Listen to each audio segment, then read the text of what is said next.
Mes chers compatriotes, chers frères et sœurs d'Afrique et de la diaspora, très chers panafricanistes, c'est avec une immense joie que je m'adresse à vous en ce jeudi 21 août 2025, un jour qui restera gravé dans notre mémoire collective. Car ce jour n'est pas ordinaire. Il marque une avancée décisive dans notre marche irréversible vers la dignité et la souveraineté.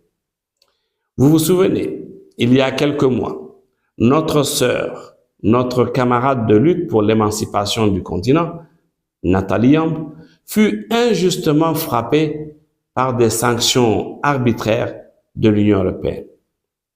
Gel de ses avoirs, interdiction de séjour, de transit et même de simple survol de leur espace aérien. L'injustice avait parlé, croyant museler une voie libre.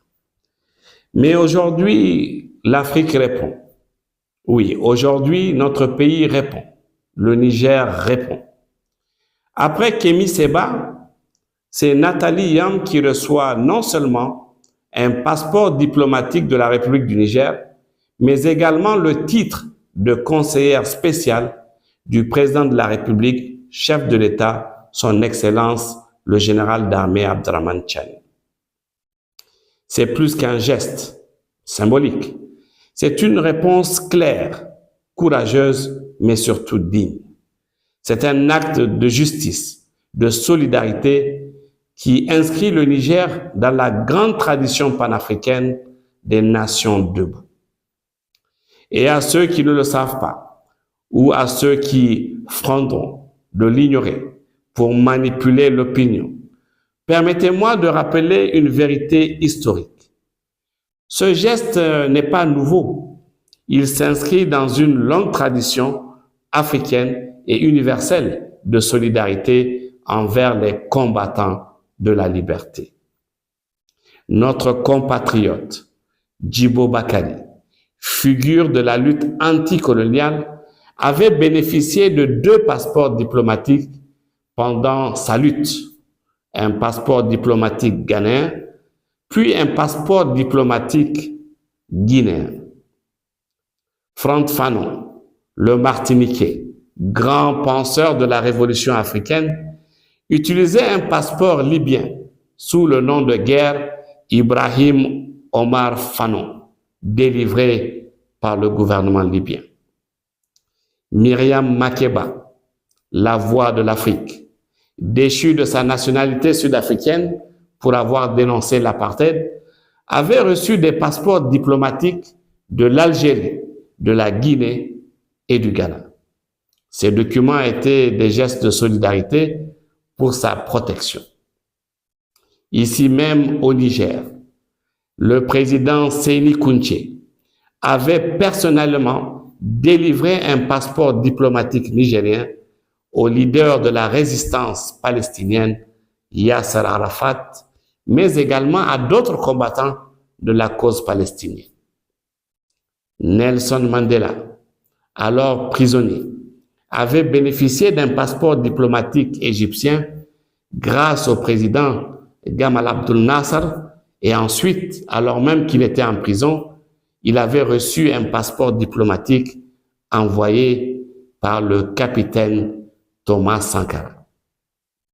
Oui, chers frères et sœurs, délivrer un passeport diplomatique à un combattant de la liberté, ce n'est pas un caprice, ce n'est pas un privilège. C'est un acte politique, un geste de solidarité internationale, mais surtout un bouclier contre l'injustice, un signe de reconnaissance et de protection. Voilà ce qu'accomplit aujourd'hui notre président, son Excellence le général d'armée Abdrahmane Tchiani. En posant cet acte, il proclame haut et fort que jamais il n'abandonnera nos combattants. Il protégera nos voix qui se battent avec honneur pour notre continent. Je veux donc exprimer ici ma gratitude profonde, ma reconnaissance la plus vibrante à son Excellence, le président de la République, chef de l'État, le général d'armée Abdrahmane Tchiani. Merci au président de la République, chef de l'État, qui a toujours, je dis bien qui a toujours répondu positivement à chacune de nos sollicitations pour apporter son soutien à nos camarades panafricanistes lorsqu'ils sont persécutés. Merci, camarade président, d'avoir décidé d'assumer cette continuité historique. Merci, Monsieur le Président, d'avoir rappelé au monde que le Niger est debout, que l'Afrique est debout. Merci d'avoir fait de notre capitale, Niamey, la nouvelle capitale du panafricanisme, le cœur battant d'une Afrique fière et souveraine. Je tiens également à exprimer ma gratitude envers les membres du Conseil national pour la sauvegarde de la patrie, ainsi qu'au Premier ministre pour leur disponibilité.